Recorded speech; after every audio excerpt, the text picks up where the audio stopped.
हाथ जोड़ के संतों को दोनों बहनों ने वंदन किया। आप भी संतों के पास आशीर्वाद लेने जा रहे हो महाराज, संत को वंदन करते हो, संत क्या आशीर्वाद देंगे? क्या देंगे आशीर्वाद? बोलो रे बच्चों। तथास्तु।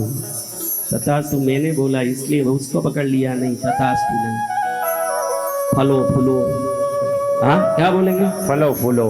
बहनों हो तो सौभाग्यवती भव, सौभाग्यवती भव। तो दोनों ने वंदन किया। तो रुक्मणी को महाराज ने फलो फूलो, खूब संतान हो, खूब सुख हो, अनेकों संतान की माँ बनो। तुरंत उसके शरीर में बिजली दौड़ गई जब महाराज ने कहा कि अनेकों संतानों की माँ बनो। जोर जोर से सिर पचाड़ के रोने लगी। महाराज आश्चर्य में पड़ गए कि हमारा आशीर्वाद पाके दुनिया गदगद हो जाता है और ये पचाड़ पचाड़ के रोना क्यों रो रही है। उसका रोना बंद नहीं हुआ, उसका विलाप बंद नहीं हुआ, घबरा रही है, आंखों में पानी आ रही है, शरीर धूज रहा है, रोम रोम खड़ा हो रहा है। महाराज कह रहे हैं कि बेटी क्या हुआ? वो तो बोल नहीं पा रही है। पास में खड़ी सहेली सुनंदा कहती है महाराज आपने श्राप दे दिया है इसको। क्या दे दिया है? श्राप दे दिया है। श्राप दे दिया आपने इसको। भैया कैसे श्राप? संत श्राप नहीं देते बेटा, संत तो आशीर्वाद ही देते हैं। संत अगर कोई गलत वचन भी निकाल देते हैं वो शुभ ही करता है, अशुभ कर नहीं सकता। मुर्गी अंडे पर बैठ के मुर्गी अंडे को सेकती है कि अंदर से चूजा निकल जाए, तो आज तक एक मुर्गी ने भी अपना अंडा तोड़ा क्या? नहीं तोड़ा। इतनी जोर से आप दबा के बैठोगे अंडे पर तो क्या हो जाएगा? टूट जाएगा। और एक मुर्गी भी आज तक अंडे को तोड़ी नहीं, उसमें से चूजा ही निकाली।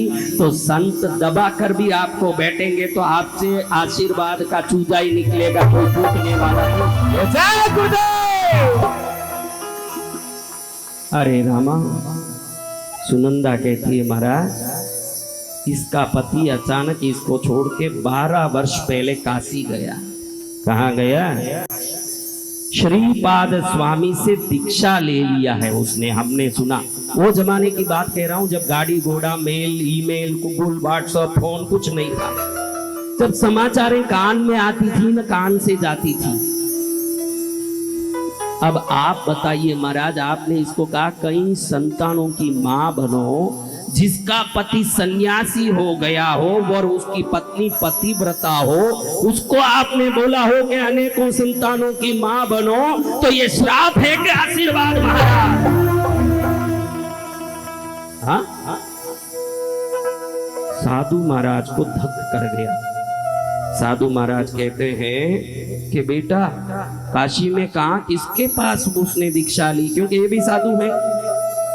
काशी में श्रीपाद जी महाराज से दीक्षा ली है, हमने सुना है। 12 वर्ष हो गया वो आए नहीं है, अकेली यहाँ पर बिन पति की पड़ी है, बड़ी दुखी हो रही है। महाराज ने कहा चिंता मत कर, मेरा वचन खाली नहीं जाएगा, मैं साधु हूँ, संत वचन खाली नहीं जाएगा। इसका पति वापस आएगा, इसको अपनाएगा, उसके संतान भी होंगे, ये मेरा वचन है।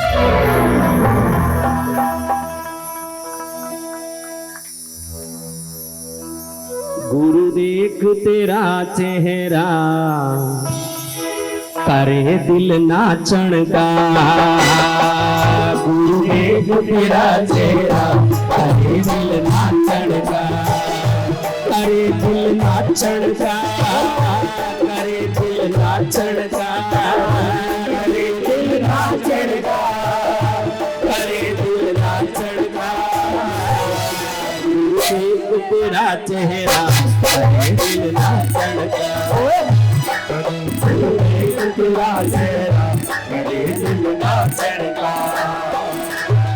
संत महाराज से आशीर्वाद लेके दोनों बहन अपनी घर गई। ये जो सुन रहे थे ना संत, ये और कोई नहीं जिनके बारे में ये दोनों बहनों ने कहा, जो श्रीपाद स्वामी काशी के, वो खुद ही थे जो सुन रहे। जय हो गुरुदेव। तुरंत वो काशी के लिए रवाना हुए। कहाँ के लिए? काशी के लिए। वो काशी के थे, तीर्थाटन के लिए निकले थे, इंद्रायणी नदी में वहाँ आसपास के तीर्थों का दर्शन करके जाने निकले थे। बहन भी देखो जब शुभ समय आया तो उनके पास ही गई ना, उनके मुख से ही आशीर्वाद निकला ना, उन्हीं के चरण में शिकायत की। आपका पुण्य प्रबल होगा तो आप बराबर कृष्णगिरी पहुंच जाओगे, उसके लिए कुछ कहना नहीं पड़ेगा। उसके लिए पुण्य प्रबल होना चाहिए। जब पुण्य प्रबल होगा आप उस स्थान पर पहुंचोगे जहीं से वो कांटा निकलना है। जय हो। हर किस्मत वाले ही कृष्णगिरी आते हैं, वो किस्मत वाले हैं कृष्णगिरी आते हैं। கொஞ்சம் அந்த பேட் சவுண்டு ஆர்கன் சவுண்டு கொஞ்சோண்டு கூட்டாது, ஒன்றும் கேட்கல पर अभी देखिए स्वामी जी गए काशी। काशी जाके अपने शिष्यों को उन्होंने नाम दिया था। शिष्यों का अलग दीक्षा नाम होता है ना। जी भगवान। अचानक स्वामी जी ने शिष्य का नाम नहीं पुकारते हुए एक को उसके संसारिक नाम से पुकारा, जिसको वो जानते तक नहीं थे संसारिक नाम। जो नाम रखा वही नाम पुकारते थे। अचानक उन्होंने पुकारा विठल पंत, ए विठल पंत। तुरंत वो मुड़ के देखा तो इन्होंने पकड़ लिया कि यही हैं। बुलाया विठल पंत, शादीशुदा हो, झूठ बोल के तुमने दीक्षा ली, संत को धोखा दिया। हम यहाँ शादीशुदा परिवार वालों को दीक्षा नहीं देते हैं, अगर देना हो तो उनके परिवार की अनुमति जरूरत पड़ती है। परिवार जब अनुमति देती है तब संन्यास बनता है। तू बिन बोले कुंवारा है, ऐसे झूठ बोल के तूने मेरे पास दीक्षा ली, ये महापाप है। तेरी पत्नी अपने गांव में विलाप कर रही है, वो रो रही है तुझे छोड़ के। किसी भी आत्मा को दुख देने वाला संत नहीं बन सकता। संत वो है जो इस जन्म में यथाशक्ति लोगों के भले की कामना करता है। विठल पंत ने हाथ जोड़ा। श्रीपाद स्वामी जो आदि शंकराचार्य परंपरा के 10 नामी संतों में एक थे, उन्होंने आशीर्वाद दिया कि तू अभी के अभी इस संन्यास आश्रम को छोड़, वापस संसार में जा, तेरी पत्नी का ध्यान दे, ये मेरा आदेश है। आप लोग कैसे हो गए हो? आप लोग कैसे हो गए हो? मेरे पास एक आदमी आता है, कहता है महाराज नमकीन का दुकान रखना है, आशीर्वाद दीजिए। हाँ, मैं कहता हूं तेरा नमकीन का धंधा चलेगा नहीं, क्योंकि नमक चंद्र का और तेरा चंद्र नीच है। जब तेरा चंद्र नीच का है वो तू नमकीन बेचने जाएगा तो पड़े पड़े छिट्टा पड़ता जाएगा, बिकेगा नहीं। मत कर। तो वो बोलेगा महाराज सब पूरा दुकान का फर्नीचर हो चुका है, पूरा तैयारी हो चुका है, भैरूनाथ नमकीन नाम भी लगा दिया है, मुहूर्त भी निकाल दिया है, अब आप आशीर्वाद दो के अच्छे से चले। अरे मूर्ख, मैंने कह दिया वो नहीं चलेगा। नहीं महाराज आप बोलो ना, चलेगा चलेगा। यानी आज आप लोगों को अपनी मर्जी गुरु के मुख से निकलवानी है, गुरु की मर्जी सुननी नहीं है। ये जमाना जो अपनी मर्जी है वो कैसे भी गुरु के मुख से निकाल दो, जो अपनी मर्जी है वो गुरु अपने मुख से निकाल दे। नहीं महाराज आप बोल दो ना, हो गया सब तैयार हो गया, हम क्या करें। हाँ, अपनी मर्जी गुरु से मुख से निकालवाना है कि गुरु के आदेश का पालन करना है? गुरु के आदेश का पालन करना। अब आप यहाँ हाथ लगा के बताओ कि आप लोग गुरु के आदेश का पालन करने वाले हो कि अपनी अनुकूलता गुरु से पाने के चक्कर में हो? आप ही बताओ। हाँ, गुरु आदेश मुझे नहीं दिखता भाई, गुरु का आदेश पालन मुझे नहीं दिखता। जिन जिन को गुरु आदेश पालन करना है 1 वर्ष यहीं रह के सेवा करो। हाँ, सत्य वचन। 1 वर्ष यहीं रह के सेवा करो। नहीं महाराज आशीर्वाद दे दिए, थोड़ा काम छोड़ के आ गया है, थोड़ा मेरे को थोड़ा काम, ज्यादा कुछ नहीं। फिर आदेश का कोई इज्जत ही नहीं है। ध्यान रखो, आदेश वो है जिसको बोलने के बाद करना ही पड़ता है, सूली चढ़ना पड़े कि आग में चलना पड़े, जो बोला वो किया, वही आदेश है। जय गुरुदेव, सत्य वचन। विठल पंत हाथ जोड़ के खड़े थे। उनकी दीक्षा नाम था चैतन्य आश्रम। क्या नाम था? चैतन्य आश्रम। और गुरु ने कह दिया बड़े कड़क शब्दों में कि निकल यहाँ से, संसार में जा, तेरी पत्नी तड़प रही है। निकल गए। वापस वो चोला पहन लिया जो पुराना था।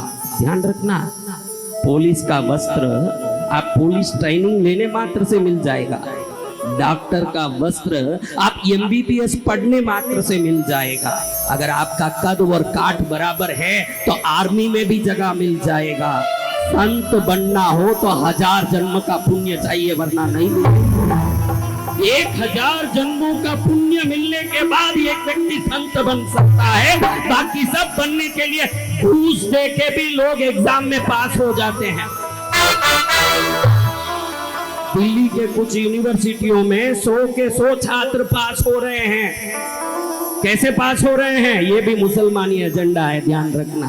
ये मुसलमानी एजेंडा है जो मुसलमान छात्रों को ग्रेजुएट बनाने के लिए अलग जिहाद चल रहा है। कितने तरह के जिहाद, ऋषिकेश में देखो तो पंडित जिहाद चल रहा है। आधे पंडित मुसलमान है, जुट्टू लगा के आपको ठगा रहे हैं। समझ रहे हो? इस बीच में जीना है तो गुरु की आज्ञा का पालन करना पड़ेगा। सारे संसार में जो कपट और छल चल रहा है, इसमें बचे रहना है तो आपकी सतर्कता नहीं, गुरु की कृपा ही वो कर सकती है। गुरु की कृपा ही हमारे जीवन में रक्षा कर सकती, सतर्कता नहीं। आंख खुले दिन दहाड़े चोरियां हो रही है, क्या सतर्क रहोगे? अगर वो चोर आने के बाद भी हाथ नहीं लगा सका माल को, समझना गुरु की कृपा काम कर रही है, गुरु का आशीर्वाद काम कर रहा है। जय गुरुदेव। नहीं होगा। विठल पंत चैतन्य आश्रम बने, लेकिन गुरु के आदेश से वापस पुराना चोला पहना। पूर्व जन्म के पुण्य ने चोला पहनाया, पूर्व जन्म के पाप ने वापस उस चोले को उतरवा दिया। अपने घर आए, पत्नी बड़ी खुश हुई कि मेरे पति आ गया। पत्नियों का यही हालत है। इस पत्नियों में जो भी किसी की पत्नी होगी है, जितनी भी बैठी है, इसमें पूछो कि भाई आपका पति सन्यास ले तो कौन कौन अनुमति दोगे?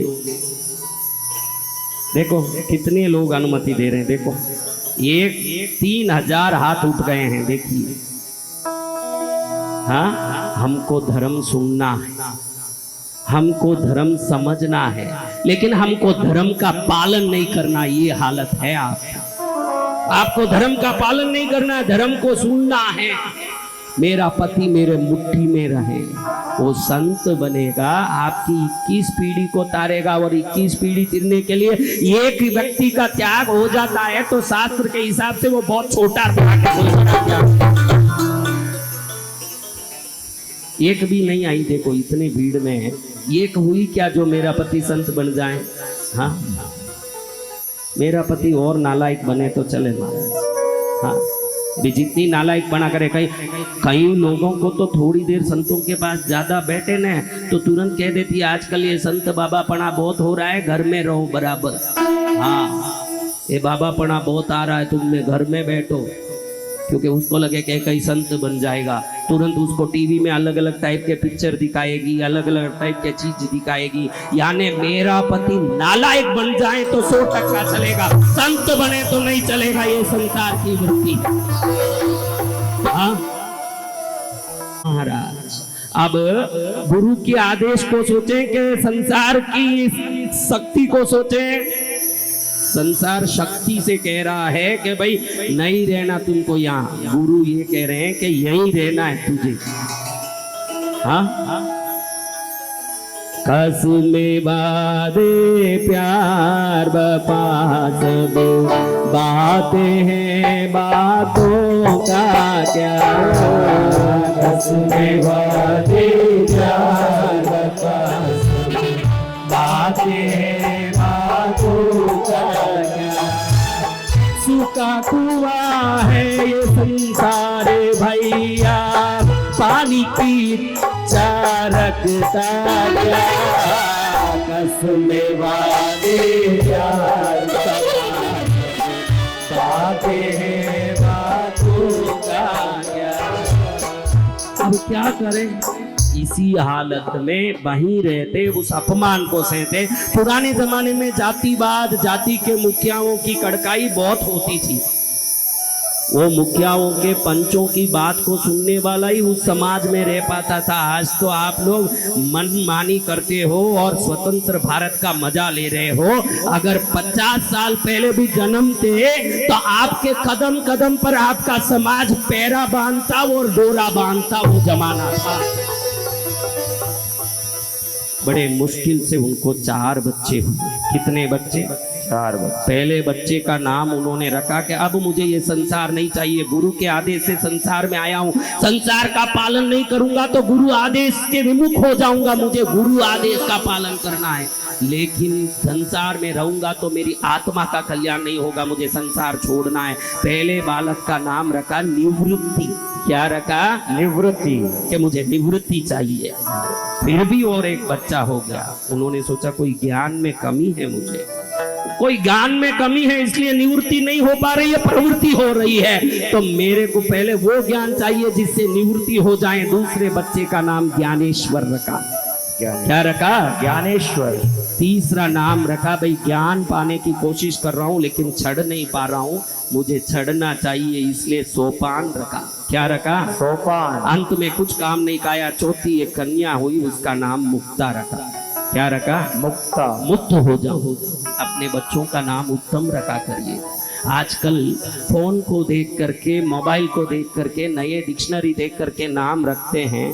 पूछता हूँ तेरा क्या नाम है? अभी एक बच्ची आई थी, उसका नाम पूछा, क्या नाम है? श्लेष्मा।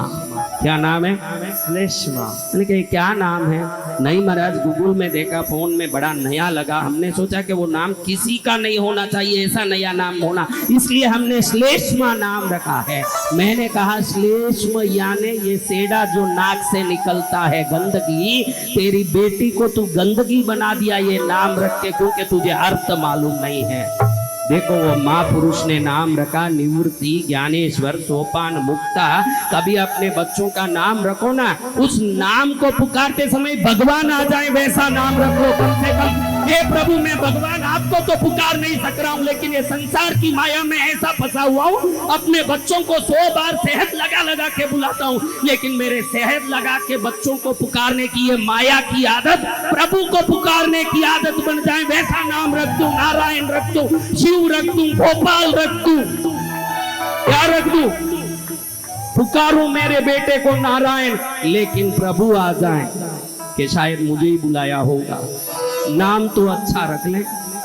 चारों बेटे बड़े हुए, इज्जत नहीं रही, उपवीत संस्कार का समय आया, यज्ञोपवीत करवाना था।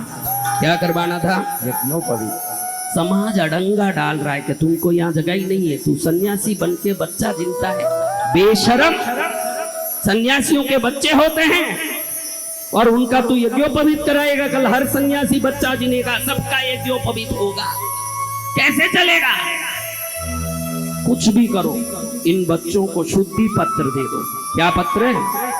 ये पंचों लिख के दे दो कि मेरे बेटे शुद्ध हैं, ताकि इनका कल्याण हो जाए। विठल पंत शुद्धि पत्र देंगे, लेकिन तेरे जैसे सन्यास से संसार में आते हैं उनको शुद्धि पत्र देंगे तो समाज में वर्ण संकर पैदा हो जाएंगे, इसलिए शुद्धि पत्र नहीं दे सकते। शुद्धि पत्र चाहिए, देंगे, लेकिन तुम दोनों को मरना पड़ेगा, ये हमारी सजा। तुम दोनों को मौत के मुंह में जाना पड़ेगा, ये हमारी सजा है। अगर तुम्हारे बेटे की, बच्चों की भला चाहते हो, तुम अपना प्राण त्याग दो, बाद में हम शुद्धि पत्र देंगे। पिता ने हमको योग्य बनाया,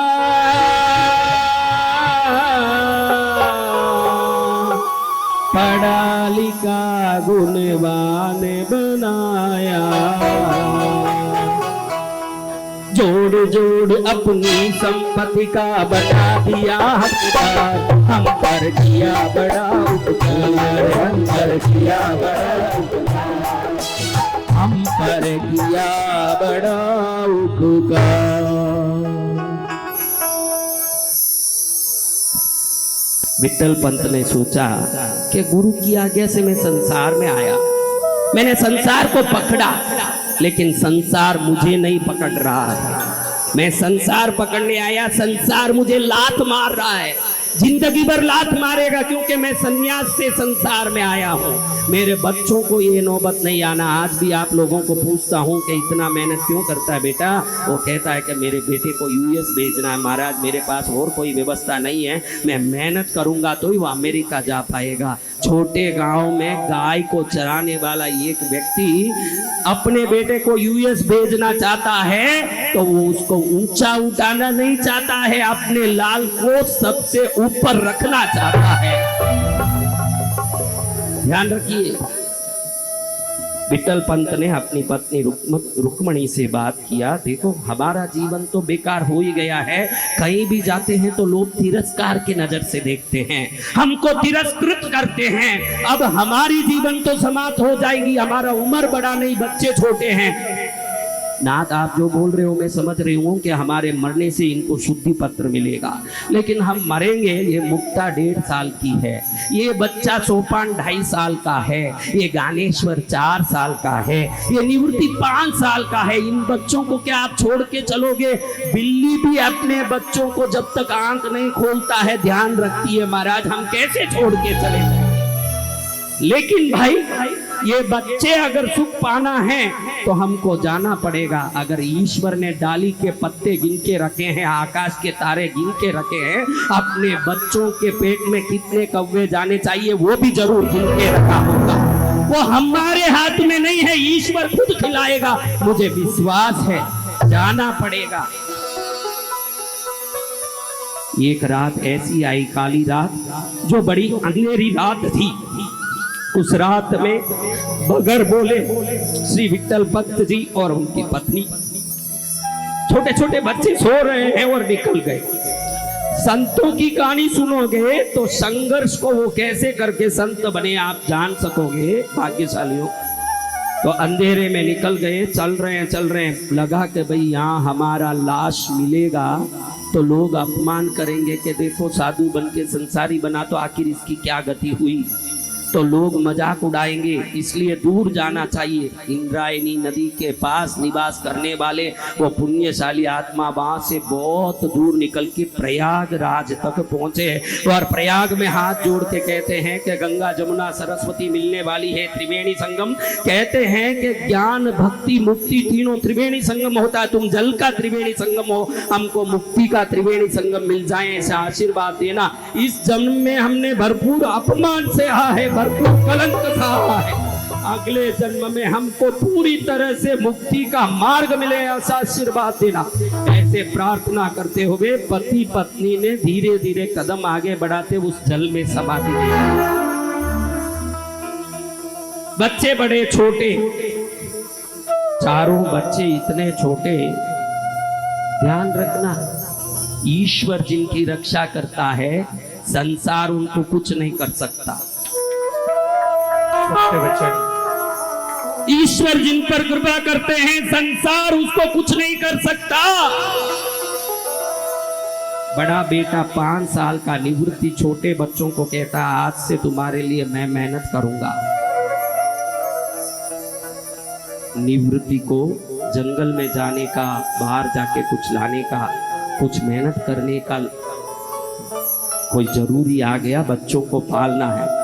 जब भी किसी भी घर में बाप मर जाता है तो निश्चित उस घर का बड़ा भाई बाप बन जाता है, हर घर में ये होता है।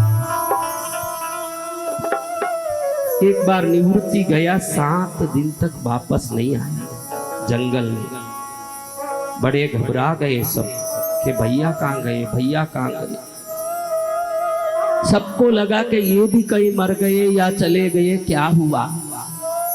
8वें दिन बड़ी तेजस रूप लेकर के निवृत्ति वापस आए। भैया भैया भैया आप आ गए, भैया आ गए, आपके बगैर कैसे रहेंगे भैया, आप खाना वाना मत लाना हमारे लिए, हम भूखे रह जाएंगे, भूखे मरेंगे, लेकिन आपका चेहरा दिखाते रहना हमको ये काम।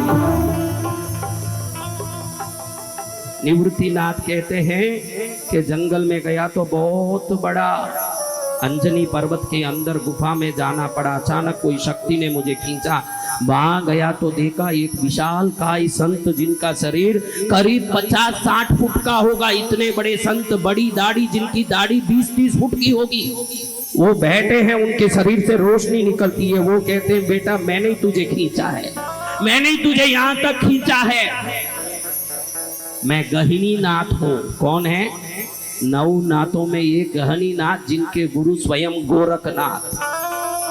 ऐसे महापुरुष इसको बुला करके 7 दिन तक, तेरा पुण्य है, तेरे बाप ने तेरे लिए प्राण त्यागा, तू संसार में नाम करेगा, चारों बच्चे विश्व में नाम करोगे। इसलिए तुम्हें ये प्रकृति ने, मेरे गुरुदेव गोरखनाथ ने आदेश दिया कि इनको योग सिद्धि दीक्षा दो।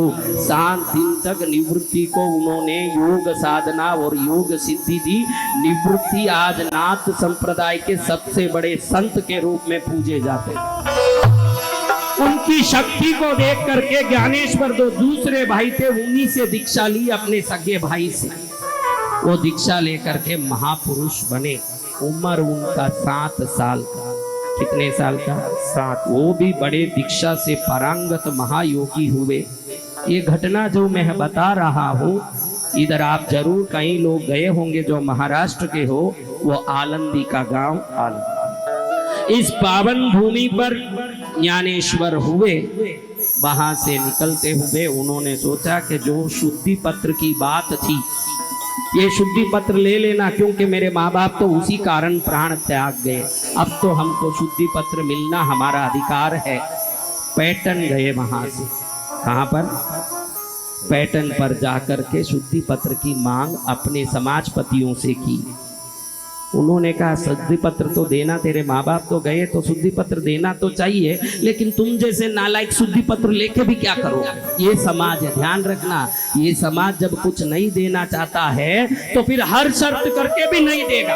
यही समाज, यही संसार है। आप लोगों को कई बार मैं पूछता हूँ, बेटा क्यों नहीं आई गुरु पूर्णिमा में? नहीं महाराज, भतीजे की शादी थी। ध्यान रखना मेरी बच्चियों, आपका भतीजा आपके बगैर भी शादी कर सकता है, क्योंकि आपके नहीं जाने से वो शादी नहीं रुकेगी। आपके गुरु चरण में नहीं आने से आपके जिंदगी के कई पुण्य रुक जाएंगे। ये ध्यान में कोई शादी रुकने वाली नहीं है, कोई संसार रुकने वाला नहीं है। कोरोना में मैंने देखा है आंखों से, माँ बाप की लाश पड़ी है और मुहूर्त निश्चित होने से बेटों ने शादी की है। माँ बाप की लाश तक की कदर नहीं रखी, भतीजा क्या कदर रखेगा? सत्य वचन। संतों के चरण में रहो, सुखी रहोगे। संतों के चरण में रहो, उद्धार हो जाएगा। समाजपति कह रहे हैं शुद्धि पत्र नहीं देंगे, तुम नालायक हो। क्या कह रहे हैं? यही समाजपतियों ने पहले क्या कहा था, माँ बाप मर जाए तो दे देंगे। अब ज्ञानेश्वर जी नाम अनुरूप थे, ज्ञानी थे। उन्होंने कहा हम नालायक है, आप कैसे कहते हो? तुम भैंस जैसे हो। उन्होंने क्या कहा? भैंस जैसे हो। भैंस जैसे? फिर क्या तुमको क्या बोलना आता है? ज्ञानेश्वर जी ने बड़े गंभीरता से कहा कि हमको ऋग यजुर अथर्वादि वेद आते हैं, हम वेद पंडित हैं, हम ज्ञानी हैं। अच्छा, भैंस को ज्ञान आता है? उस समय वहां एक भैंस जा रहा था, उसको दिखा के कहा कि तुझे वेद आता हो तो इस भैंस को भी आना चाहिए, बता दे ये भैंस से वेद बुलवा के फिर हम शुद्धि पत्र देंगे। क्योंकि नहीं देना था तो कोई ना कोई बात करनी थी। लेकिन ज्ञानेश्वर जी ने उस भैंस को देख के बोला कि अगर गीता में है प्रभु आप कह रहे हो सर्वत्र मम स्थानम सर्वत्र मम कार्यम, अगर सब जगह आपका स्थान है, सब जगह आप कार्य करते हो, तो इस भैंस से वेद बुलवा के दिखाओ। उसी समय भैंस ने मुंह खोला, वेद की ऋचाओं को एक सरीखे अमृत की धारा की तरह बहाने लगा वो भैंस। उसी समय सभी पंडितों के हाथ पैर हिल गए कि ये 8 साल का बच्चा भैंस से वेद बुलवा रहा है। अब ज्ञानेश्वर पुस्तक से तिब्बत तक ये बात पहुंच गई कि ज्ञानेश्वर जी ने भैंस से वेद बुलवाया। कहां तक पहुंच गई? तिब्बत तक बात पहुंच गई और पंडितों को शुद्धि पत्र देना पड़ा। लेकिन शुद्धि पत्र देते समय उसमें भी अड़ंगा किया, तुम चारों शादी नहीं करोगे। क्या? क्योंकि और तुमसे कोई पुत्र उत्पन्न होगा कि वो भी अशुद्ध खून होगा, वो भी अशुद्ध रक्त होगा। तुमसे ये कलंक समाप्त हो जाना चाहिए। चारों को शादी करने की अनुमति नहीं है। अभी आपको आपके समाज में कोई अनुमति दे, आप बोलोगे तू न तेरी अनुमति जा रहे मैं देख लेता। हाँ, आज इतने स्वतंत्र हो गए हो आप कि अपने भारत की झंडा और अपने देश के अपमान करने वालों को भी आप सहन करते हो। इतने स्वतंत्र हो गए हो। ध्यान रखो, आपकी स्वतंत्रता दूसरे अपनी छतरी लाके आप में के नाक में घुसेड़ने के लिए नहीं है। भारत माँ की, पृथ्वी माँ की, अपनी माँ की, गौ माँ की, जगत जननी की कोई अपमान करता है, अगर आप सच्ची में स्वतंत्र हो तो उसी समय उसको पाठ सिखा दो, उसी समय उसको पाठ सिखा दो, तब स्वतंत्र हो।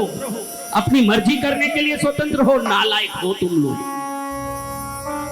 तो उन्होंने लिख के दे दिया कि भाई शादी होगी नहीं, तुम्हारे पुत्र उत्पन्न नहीं होंगे, तुम लोग इस संसार में हमारे साथ रह सकते हो। शुद्धि पत्र मिल गई।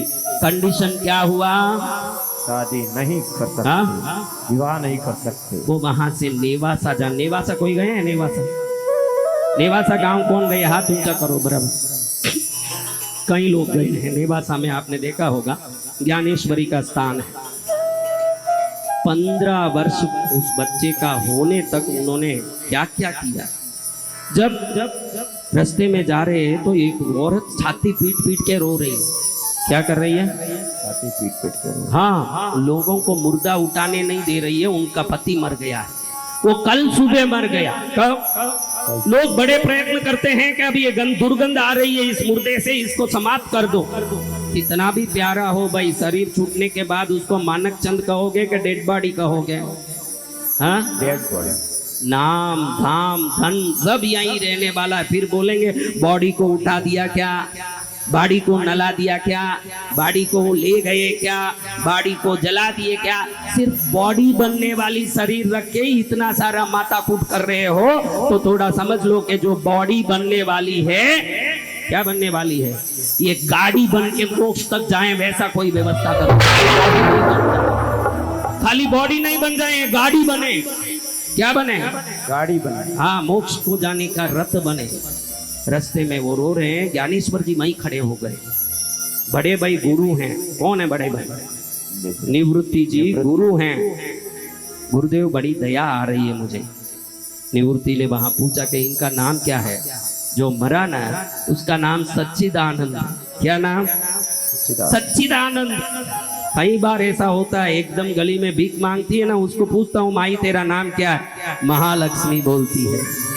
क्या है? महालक्ष्मी। महालक्ष्मी क्या कर रही है?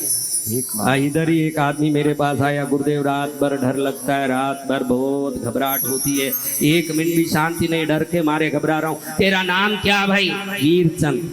क्या है नाम? नाम वीरचंद। हाँ, ये सच्चिदानंद, सत्य चित्त आनंद, यानी चित्त यानी सदा के लिए रहने वाला सत्यमय आनंद, वो मर गया। तो निवृत्ति जी हंसने लगे कि सच्चिदानंद कैसे मर सकता है भाई, वो तो सदा के लिए अमर होता है। तो ज्ञानेश्वर जी, भैया सच्चिदानंद नहीं मरेगा? नहीं मरेगा भैया, वो सच्चिदानंद है, वो अमर होता है। तो ज्ञानेश्वर जी ने मुर्दे को कहा, सच्चिदानंद काई का मरता है? मेरे गुरु कहते हैं कि सच्चिदानंद नहीं मरेगा, उठ। ऐसे कहा। उसी समय पिछले दिन मरा हुआ, दुर्गंध से सड़ के फूला हुआ वो मुर्दा उसी समय में शरीर में कांति और तेज प्राण पाके खड़ा हो गया। उसमें प्राण आ गया, वो खड़ा हो गया। पूरी दुनिया में ये बात फैल गई कि ज्ञानेश्वर जी ने मुर्दे को खड़ा किया। किसको? मुर्दे को खड़ा किया। मुर्दे को खड़ा किया ज्ञानेश्वर जी महाराज। वहां से नेवासा जाते हैं जब उनका उम्र बहुत छोटा। उस उम्र में आप लोग मोबाइल गेम खेलते होते हैं।